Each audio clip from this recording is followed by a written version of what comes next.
Leafs talk. JD Bunkis, Sam McKee. The Leafs drop a game to the Seattle Kraken in overtime. Another late minute loss for a Toronto team to a group from Seattle. Sammy, too soon? Yeah, nah, whatever. Yeah. Man, it's going to be too soon in 25 years, Yeah. bud. So, Yeah. it's it's always going to be too soon, bud. Yeah. Don't need to bring that up. But yeah, again, not the most thrilling hockey game. Some guys looked very good for the Leafs, I thought, tonight. Some guys looked very bad for the Leafs tonight. A very, very disinterested crowd at Scotiabank Arena with a lot of empty seats in the lower bowl during overtime, which I thought was kind of peculiar. But yeah, when are the Leafs going to play a fun, like exciting team, like a team outside of the Habs? I guess the Red Wings, who's a division rival, but like any Tampa's coming up here, any Florida coming up, or somebody to wake them up, because all these games just have so little life. Yeah. I do think, okay, so it's interesting that you raised this point because obviously you and I are watching, and the rest of the country, let's be honest. If you're a Leafs fan right now, the odds are that you're at least paying some attention to the Toronto Blue Jays. And Yes. and listen, like, we're not doing Jays talk here, but it's hard not to get wrapped up in the intensity of the moment that is the Blue Jays on this incredible run to the ALCS, playing these extremely high intensity games with raucous crowds that are full of just overwhelming energy, and then flip over to the first couple of games of the Toronto Maple Leafs regular season in which the team is searching for energy on the ice and also in the crowds, right? So Yeah. I think that we are going through a compression chamber between these two things. It's like when a scuba diver needs to take his time coming up from the water so that he doesn't get the bends. Yeah. We are just going too fast. We are getting the bends. So every time we're at the bottom of the ocean or whatever with the Toronto Blue Jays, and then we got to go all the way up to the top and breathe normal air again, watching the Toronto Maple Leafs. And it's tough. And so I think that's a natural part of this. What I will say, though, in terms of But the, like, just go on ahead. that point, Yeah. don't you think like the fans at the rink feel the same way? Yes, of Like, it course. just felt like such a juiceless crowd. And that Yes. the other night against the Rangers, when you probably watched a whole lot of that game when you weren't doing Leafs talk, I'm sure you were Yeah. dialed into that Rangers Leafs game across from game I 4 watched being every minute. the ALCS. I'm sure you're dialed into that one. I watched But the like, first period and a half. yeah, of course, yes, Yeah. like the rest of the country. And then the game started, and I watched maybe 2 more seconds But between again, between innings. totally lifeless crowd in that game. And listen, you can make the jokes about Scotiabank Arena being a lifeless crowd at the best of times, but like, listen, a Saturday night crowd usually down there is always a rowdy spot. Yep. But the one on Thursday, the first roar from the crowd was when they posted the Andreas Jimenez home run on the crowd, and the fans are going, "Goalie, go Jays, go, go." Everyone is thinking about the Jays. Yeah. All the fans, all the people, like the whole crowd. It's just, it's all encompassing. It's hard to care about anything else. And I think that's going into some of them playing not exciting teams to start the season, where they're playing just mushy teams that like are not exciting. And there's been no fire from anybody, including tonight, which we'll get into. Like, it just feels like they're stuck in mud.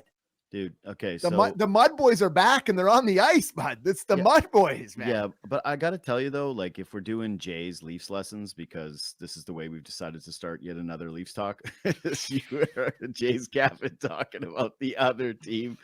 I actually think that this is such a reminder for the Leafs of what this city will give you if you have an entertaining product and a lovable team, which is the Rogers Center has advantages that Scotiabank does not have. It seats more people. There's more people standing up and moving around, and it's more conducive to drinking because you're out in the sun, and it's a more passive watch, right? You can watch a baseball game without paying hardcore attention.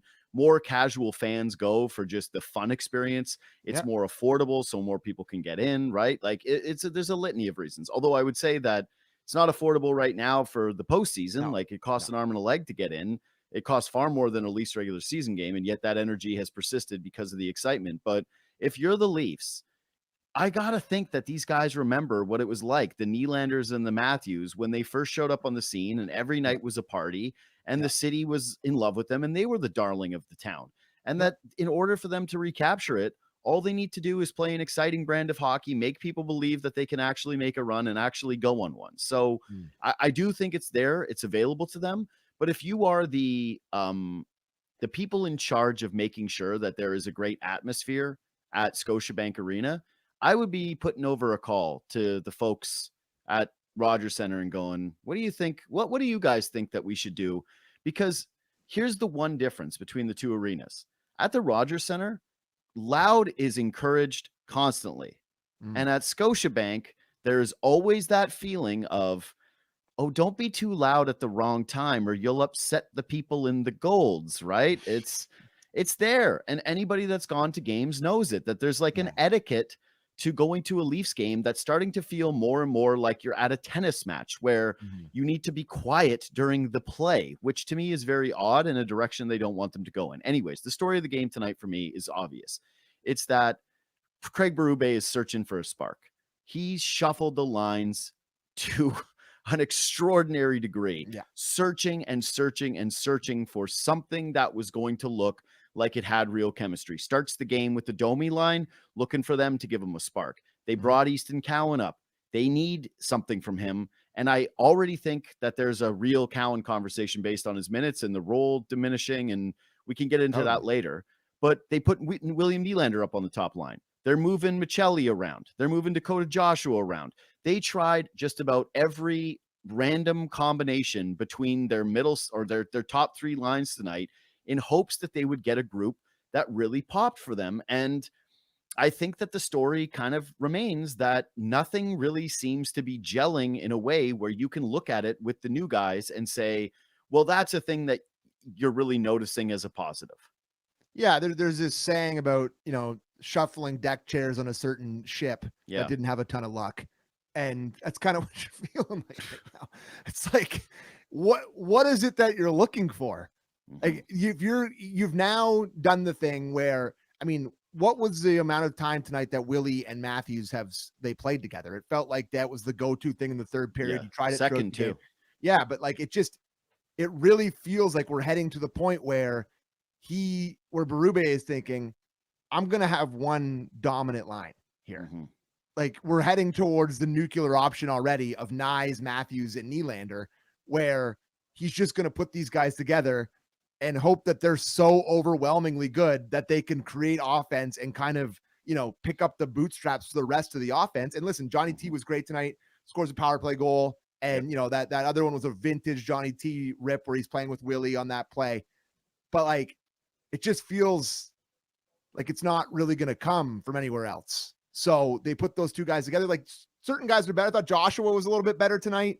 I thought, he had some noticeable moments, including not shooting it in the net in a wide open net or whatever, but they're just moving things around and nothing's working. Yeah, I agree with you. I don't know. Joshua was the guy that stood out tonight. Yes. But it feels like these three are taking turns in terms of who's going to do a little something that you go, oh, all right. Like, I liked him the most out of the three guys tonight. And this is kind of a bit of the story to me is you got to be patient because it's early in a regular season, no doubt, right? Like this is game 6. So no one's hitting the panic button. So everybody chill out in the chat. But yeah, what are you really saying so far about the way that these guys are kind of balancing out the lineup? Craig Berube doesn't trust Nick Waugh to anchor a third line, right? To just be the third line center and have somebody else play that fourth line role.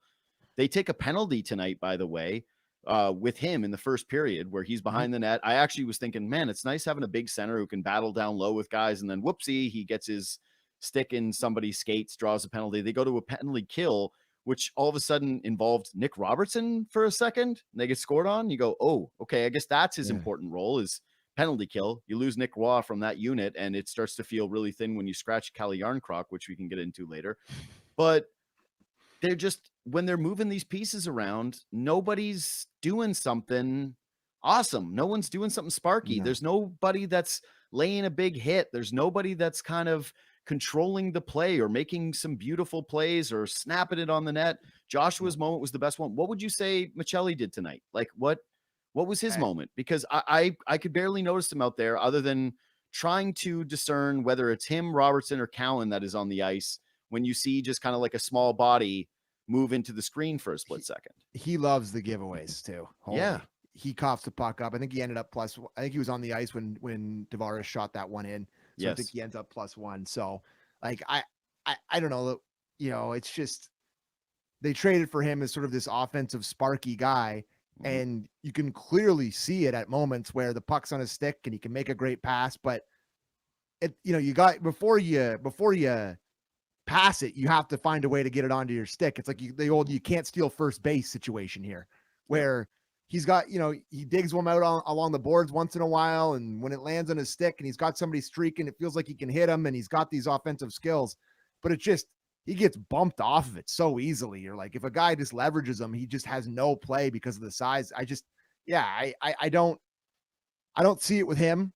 Really? Like I really they've gone away from him on the top line immediately. Like they tried it, and then they tried him with Rielly and Tavares, and then he benched him. So it's like, well, so, this is kind of the troubling thing though, right? Because so I was thinking about it this game. When you go into the next one, this would be my proposition is you're putting Easton Cowan down in the minors now. Like you got a couple of good games from him. He got some confidence. He can see that the NHL game is not too fast for him, but dude, he's eating some hits in here. He's too young. But I mean, the AHL is not like it's any better, but I guess it's like for sure. But like, at least he's going to be playing top minutes and actually getting consistent ice time. Tonight, he plays up with the top group. He gets completely buried in front of the net with a cross check, draws a penalty, drew 2 penalties tonight. So good for him. Other teams seem to hate Easton Cowan. Like this is the Toronto prospect thing where the rest of the league knows who you are. And when you look like a little boy and you're hanging out in front of the net and your nickname is Cowboy, my guess is some of these journeyman NHLers are going, we'll see how Cowboy you are. Cross-check time. Yeah, exactly. Let's see how you like this. Oof, that's a nasty one. That first one, that cross-check to the face, left a mark on his face all night long too. For me, if you're moving him off and you're playing with his minutes like that, I don't like it. I want to see him down in the AHL. I'd rather have Calle Jarnkrok in. And I would say there's a stronger case that you scratch Michelli right now. But what does it say to your general manager if one of your acquisitions that was supposed to be no doubt about it top 6 attempt, you're scratching in game 6 and benching in game 6 and then potentially scratching in game 7? I just think it's too early to give up on him. That being said, okay, cool. You send Easton Cowan down. You decide to go with more of a gritty group, right? Maybe are you calling up Kampf, Pizzetta? Or like what? I think what's the move? Well, I think you'd just rather have Pizzetta sit in the press box than any other. Like they haven't gone to the Blay move yet. Yeah, and so the Blay. That's where we're at here. Yeah, Leaves 2025. The dice roll. Here comes the Blay. Here comes Sammy Blay with his. I would if I had to guess Sammy Blay's career high in goals, I'll guess 7. Definitely. I would say over 5, under 10. So around 7. Oh, it's definitely in that pocket. He's never had double digits. There's no way that guy's ever cracked double digits. Honestly, though, I think Borny talked about it on the show, like in terms of hits per 60 over the last so many years, I think he's like 2nd or 3rd in the league. Hey, guess what? It'd be nice to bring a guy in and just run somebody over and get something going. Run somebody. Totally do agree. something aggressive. Yeah. So when we were told there were going to be nights of Berube hockey that were painful, Christian says his career high is 9 goals. I was rude. Sorry, but I was right, but wrong. We nailed it. We nailed it. But okay. When we were told Berube was going to have some boring hockey, right? Some dump and chase, some nights of just, hey, play it safe hockey, try to capitalize on the big moments, some cycle play. The one thing that you were really looking for, especially when it comes to if you're tying it with Brad Treliving and the identity change, right? Or the DNA change, it's that they were going to be a more physical hockey team. And the thing that is probably driving me the most insane right now is not the giveaways from Michelli. I didn't think that he was going to come in here and be new Mitch Marner. Okay. Yeah. I expected more from Dakota Joshua. I'll be flat out honest. I thought that fresh start, big body guy with some hands, that he was going to do more. Nick Roy not playing anything more than the fourth line center role. That's like a max 13 minutes a night thing is a little disappointing, but I also didn't have the highest of hopes of him either. He's other than 12:49 again tonight. Yeah, exactly. Like it's just, and that's with overtime. And obviously he's not going to get on the ice, but still, like, just not cracking the 13-minute mark. I don't know why these guys aren't more physical on their back end with their blue line and with their forecheck. And so if you need to tell me like, hey, you know what they're going to do is they're going to put in a couple of bombers and have some guys sit and let Sammy Blais and Nick Pizzetta get in there and muck things up and be modern day Colton Orr, Jay Rosehill, just in terms of, hey, just be Bash Brothers of some kind. Like, go do that. Give me something to watch here. And this brings me now to the piss off moment of the game for me, which is Anthony Stolarz is so far the team's MVP without even a shadow of a conversation of like, that's it. He's been their best player consistently, night in, night out, has not had a bad game. Brandon Carlo pushes a forward into the goaltender, which is whatever. He's trying to clear the net. Kevin Bieksa knows better than I do, and I watched him during the intermission. He claims that, was it Jaden Schwartz?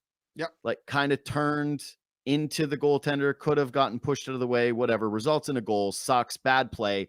I don't really know to me, I don't think that's a good box out. I'm not really sure like how much Jaden Schwartz could be manipulating the play there to fall back into the goaltender, but whatever. It's a bit of a greasy play, smart play. But Carlo obviously like pushes him in. Like, again, where's he turning? I don't personally understand the Bieksa finer point of this. But I see a guy. He pushed him in there and then gave him no room to turn back out and then rode him into the goalie. So like, listen, it's tough to sit here and disagree too much with Bieksa, but like, I guess I kind of do. Yeah. So do I. I don't really see, like, I see Carlo's shoulders completely square, pushing a forward into his goaltender. And then this happens a play or two later, which is Mason Marchment coming down the wing here that you're going to see on YouTube. He just goes right into Stolarz. Vintage, greasy kind of rat play by Mason Marchment. Knows exactly what he's doing. You can't tell me otherwise. Sorry. Just watching Stolarz blow. Yeah, but this is the most upset I've been all season watching anything of the Leafs. Sloppy plays against Detroit, whatever. How is it that Brandon Carlo, all 6'6" of him, a moment after shoving a guy into his goaltender, is standing over the net, watching the player that just crunched his goaltender? And McCabe, same thing too, like not really doing anything. And Stolarz has to stick up for himself. And there was a moment in this game where it was Bobby McMahon sticks up for Nick Robertson on a play that it was, I thought, a little unnecessary to stick up for a teammate. But I went, okay, Bobby, like show a little jam. I'll take that penalty. Anthony Stolarz is your second most important player right now behind Austin Matthews. Maybe even most important player considering like the drop off. Like you can make a case. It's a 1A, 1B situation. You have to send a message to the league that if guys are going to do this to this guy, that they're going to pay a price. And if you're 6'6" and the team gives up a first round pick for you and one of their top 3 prospects, I can't have you have more nights like this, Brandon Carlo, where anyways, I'll get into him a little bit more, but I want you to give me some thoughts on this play because this aggravated me to know. And then like after Stolarz goes in, Carlo's like, oh yeah, I guess we should do something about this. Like, you just can't teach a dog how to have the bite. The thing is like the most concerning part about this for me is what person who's ever been anywhere close to associated with hockey, played any level of hockey. Yeah.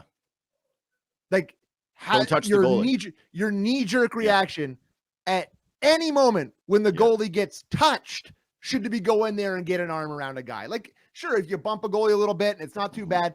This is one of the, cheap shot artists in the league in Marchment, who's been doing this his whole career, who clearly falls into your goalie. And for him to stand there and just look like that and not react until the goalie reacts is one of the more offensive things that can happen in a hockey game. Like, wake up. Yeah. Like, I have nothing other to say than to just wake up. Like, lock in, man.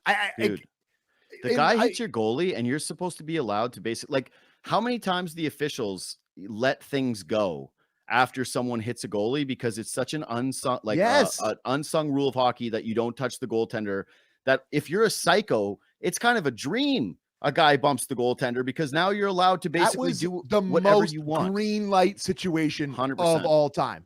Yeah. Where you could have just jumped right in the net on top of that guy, started wailing on him, and you would have gotten away with it. And like McCabe's it's not a great visual either. I understand that. Carlos, but he's shown in the past that he's been able to, rise to the occasion physically or whatever. And he was kind of blocked out by Stolars. It's a different route for him. It's still not a great visual for him. But the Carlo one, like the Leafs have had, like, do you know how bad it has to be for me to sit here and say that's the worst non-response I've ever seen in this era of Leafs hockey?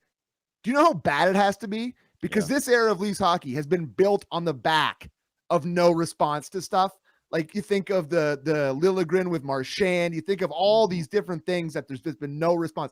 And for me to sit here and be the most disgusted by that, it's got to be bad. I can't. I love hockey, man, and I love what it's, and that's just not what hockey is. No. Like that's against the spirit of the game. Well, I totally agree. It really upsets me. Like I actually am very upset about it. Dude, look at the text I sent you when that happened. You can't read them on air. Oh, okay.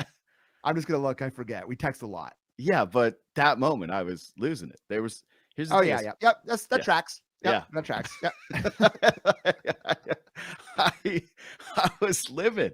That's embarrassing. And it is. Listen, again, DNA change can't just be Mitch Marner left and you're worse. No. It's a pretty crappy DNA change. Yeah. DNA change, you're supposed to be tough. Bigger, slower, softer, and worse? But that's it. If you're going to be bigger and slower, be meaner. Yeah. And right now, the Toronto Maple Leafs through 6 games don't look a lick meaner. No, they don't. That's my thought on that. Anyway, and especially after like the 24-hour news cycle after Kipper snapped about like them not defending Cowan and like having it be like a whole thing. And it was right. Kipper was bang on. He nailed it. But like having it be in the lexicon and having it be a conversation and just not, why is that not second nature to jump on that guy? How is that not second nature? Dude, I think that unfortunately, and this happened again tonight, like now we can kind of have just more of a Carlo conversation. Yeah. He's having a tough start to the year outside of this. It's been horrible.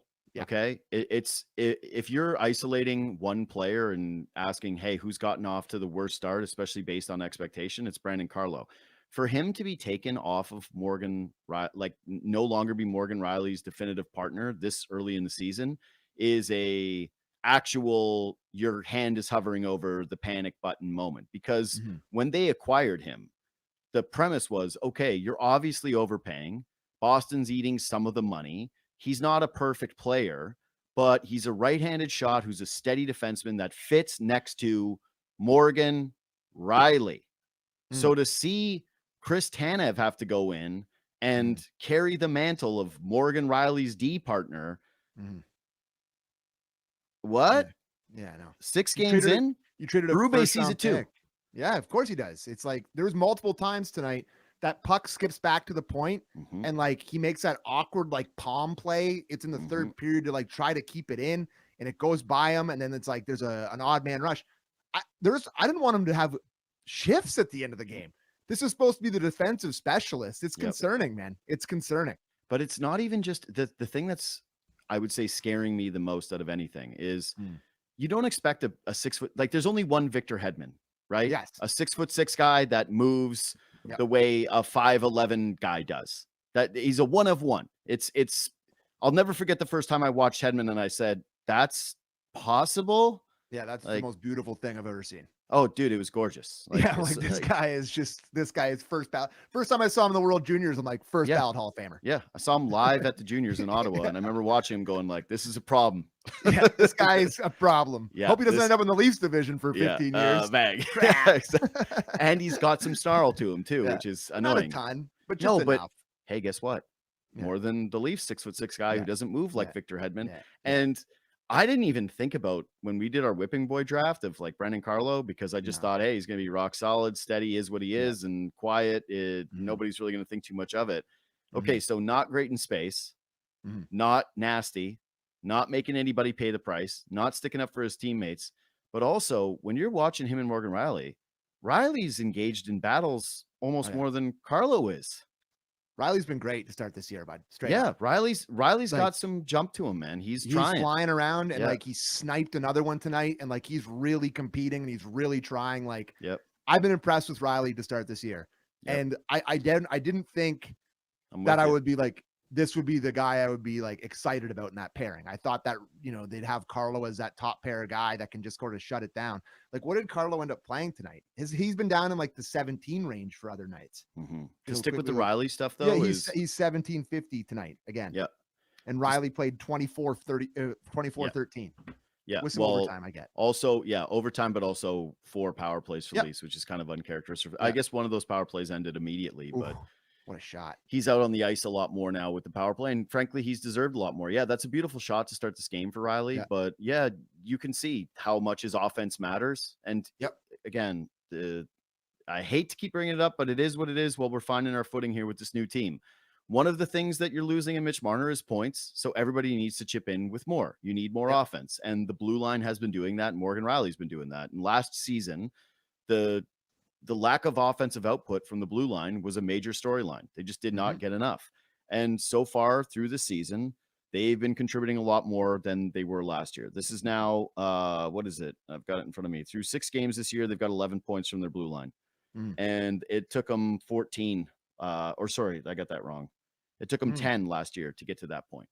So a little ahead of pace. Yeah, way ahead of pace. And same with the goals. So I like what I'm seeing from Morgan Rielly, and you look at those numbers and you say, like, that's the guy that's pushing it for them right now. That's the guy that's jumping up and working for them right now. Yeah, totally agree. Need more at McMahon. I actually thought that their line was all right tonight. Like, I thought McMahon and Domi were kind of going, and that Robertson wasn't as noticeable. I guess maybe I should go harken back to our first conversation about wanting more from McMahon, and that's why he makes what he does, and that's just kind of the way it is. But you just see the flashes, and they should try him up the lineup, like top line.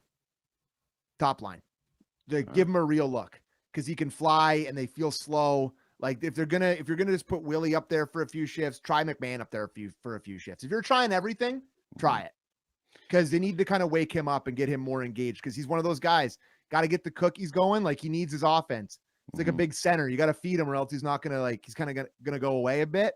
So move him up the lineup. How many times we talked about it last year that he's good in the top 6, bad in the bottom 6? Yeah, I really do think that if you're asking me from tonight, and again, it's a very low bar because nobody has been consistently good. I would say individually, Matthews is off to a great start.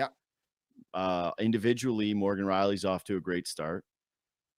Willie's production's been good, but like, I don't think it's looked particularly awesome. Willie just started to play hockey now. Except Tavares has looked like Tavares, but I don't think that there's a lot of guys individually or groups that you're pointing to, and that's why, again, the coach was blending the lines the way that he was tonight. So, but I felt like there were noticeable moments for me where they were at least transporting the puck. They were working some cycles. They were in on the forecheck, kind of working sticks and turning over the Kraken and being a little dangerous. They had the one play too where Robertson, I don't know how the puck doesn't go in the net, but has a wide open cage and it goes, oh, we got it. I only watched it once, but it was like, no, I mean, if you're the guy that like is the shooter guy, this one's probably going to enter the net. Oh, sorry. I know it's hard. Hockey's hard, but like, you're fighting for a job and like, you're the shooter guy. It's a beautiful pass that is as yawning a cage as you're going to see. So I honestly didn't realize on first look how, like, I thought that he just missed it, but he actually got it and shoved it to the side. Yep. It's worse than I thought. Okay. So before we kind of go here, like your overarching thought about this team, like, I'm not misfits. Obviously no panic mode, clearly not panicking, but like, where is the concernometer above a 1 or a 2? Here's what I'll say. My concernometer in terms of doing this show every night for an entire season is an 11 out of 10. Like I'm not sure what is gonna be fun. Yeah, I'm watching this team going, what could be fun about they're not you? exactly a barrel of laughs right now, are they? No, Holy.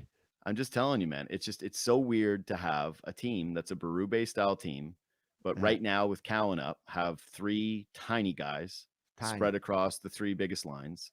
To have still the 3 stars forwards of your team not be the most physically engaging, nasty stars around the league.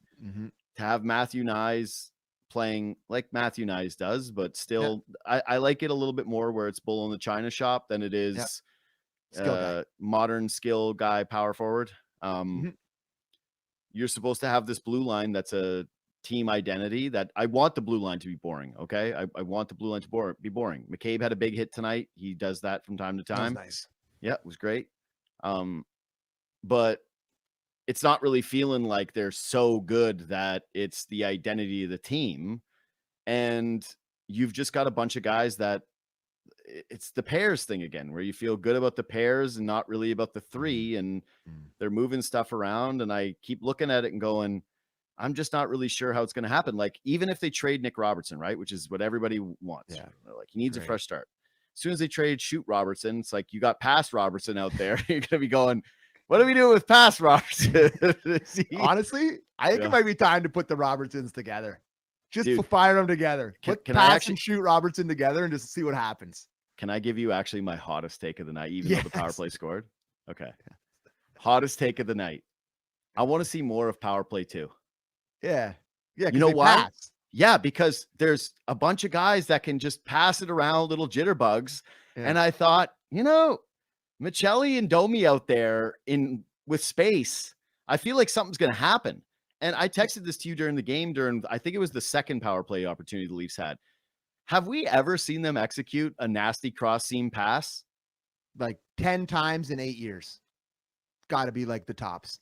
I challenge any video coach, anybody with time, to go find me all the beautiful highlights. I bet you it's 10. Cross ice clappers.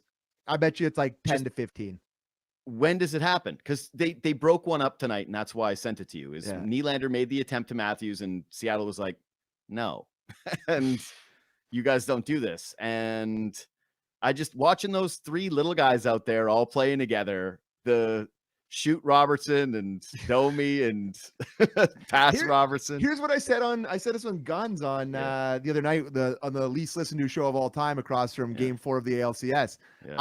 With technical issues. Well, it was just a fill-in host technical issues across the barrel of laughs. Holy smokes. But the 2 units on the power play, it's full of guys who want to shoot. Yeah. And the other one's all guys who want to pass. So if you just take a couple from each and put them together, it might work. I know, man. I know. Like, but is that crazy? No, but I watched. Yes, but it's the stupid. Okay, identity change, DNA change, DNA change up the idea that there is a hierarchy with the team. Yes, it's still there. Yeah, you got the 5 guys out there where it's like you're the 5 most important guys, and now Nyes makes money, so you're important now, and the other guys you waiting for your turn, and team, make the team come together. I don't want to have it be like even seeing the line where it's Nylander, Nyes, and Matthews. I go, okay, so we get the important guys together. All right, last thing for me, because let's wrap this up. It's too long for a crappy game. I'm in a sour mood. This is just a cheap shot, but nice to see Marner on After Hours tonight, eh? Guy hates the attention, hates the media. No comment. Holy smokes. Like, no comment. This guy had to run away, and it's the first chance he gets. Anyways, every commercial, every commercial, like, everything. It's like, oh God, Toronto's so hard, but boy, I miss that below. You got any of that attention? Oh, I'm craving it, baby. God. All right. Subscribe to this podcast. Sour. Reach out anytime on Twitter and Instagram at JD Bunkis, at Sammy McKee. Wait. There's a Stolarz quote. Is this worth reading, Luke? Yeah, no, not really. Nah. Yeah. Luke put it in there. I just drifted over. I was like, oh, it's gonna be juicy. He's throwing it in right at the end, and then Luke's like, eh. Anyways, reach out anytime on Twitter and Instagram at JD Bunkis at Sam McKee. Hit the thumbs up, like it, do all that stuff, share it, and yeah, thanks to Luke and Christian for all the hard work tonight. We will see you Tuesday? Yeah, Devils. Yeah, the Devils. The hits keep coming. Hey, Keith Oh, game. yeah. Keith game. Yeah. All right. Yeah. See you then.